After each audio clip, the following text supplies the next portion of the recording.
Now, rising tension surrounding the war in Gaza is turning college campuses across the U.S. into ideological battlegrounds.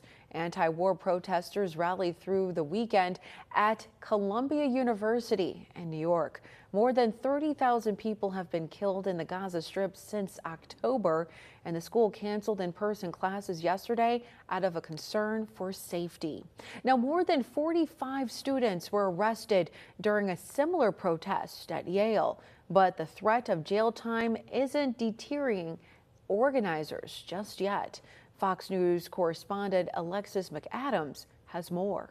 Classes at Columbia University's main campus have shifted to virtual or hybrid learning until the end of the spring 2024 semester, amid ongoing safety concerns stemming from pro-Palestinian protests. Calls for the president of Columbia to resign growing louder as protests are expected to continue at the Ivy League school and at other campuses across the country. If this president can't maintain the peace, she has to be eliminated, or she has to be fired.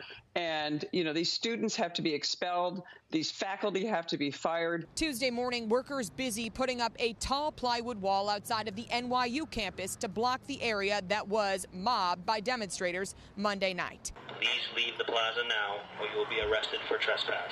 The NYPD was called onto the campus by school officials on Monday, heading into that crowd with riot gear, making announcements for hours telling protesters to leave, but they didn't.